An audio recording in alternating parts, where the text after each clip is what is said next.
Aloha! Welcome to another episode of Fellows of Change. My name is Miemie Winn Byrd, and I'm a professor at DKI APCSS.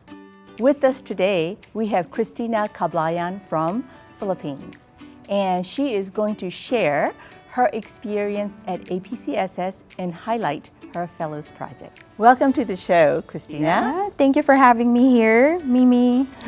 It's good to be back.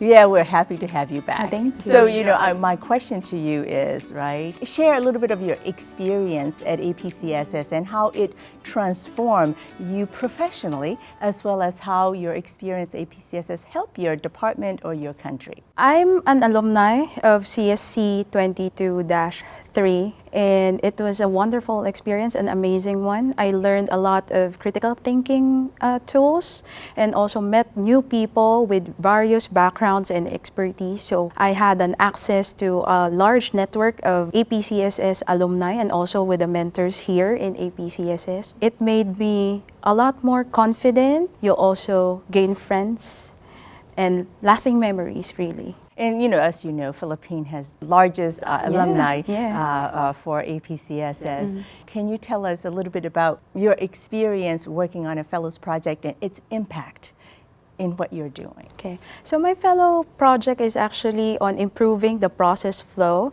of the Philippine military deployments to United Peace Operations. Before, I handled UN Peace Operations when I was a junior staff. So for more than a decade, it was my baby actually.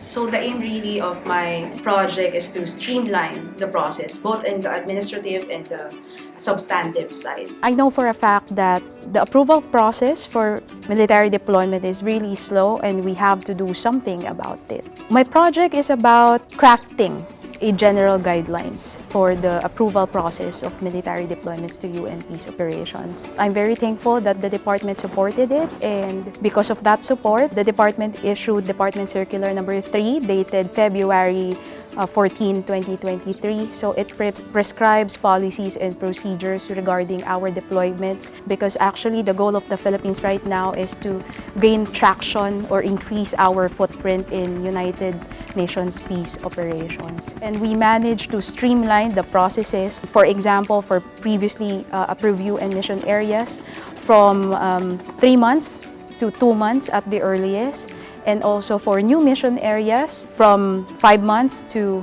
4 months. Did you get approval from your superior before you come to APCSS to do this particular project, or did you get approval after you go back? I did secure an approval prior to the formulation of the project proposal.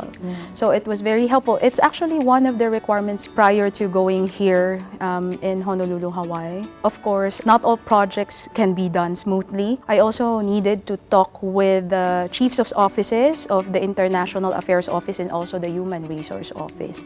So there were some stumbling blocks, but I had to muster up the courage to talk with the bosses, of course, and then happily I was able to do that and make them understand the impact and also the importance of my project. The prior approval has been the key, for successful implementation of the project. But another piece is you said you run into a lot of obstacles along the way, and what gave you the courage to continue with it and to tackle these obstacles along the way? Yeah. So Miemie, I'm a division chief right now, and I want to be a model for my junior staff. And also I believe that in order to institutionalize change, you need to be brave and talk with the bosses.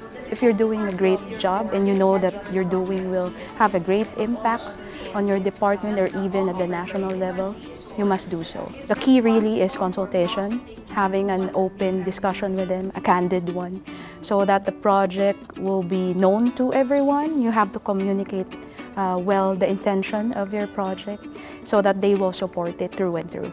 And because of your Fellows Project success, you have been invited back as a seminar leader because you're leading by example. You're an excellent example for the Fellows.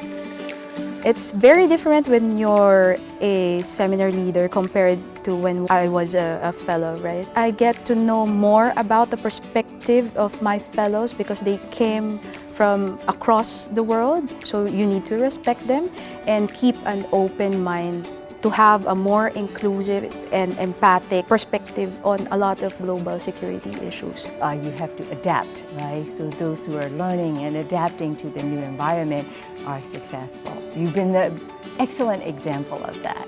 Thank you, Thank you so Miemie. much. Thank you too.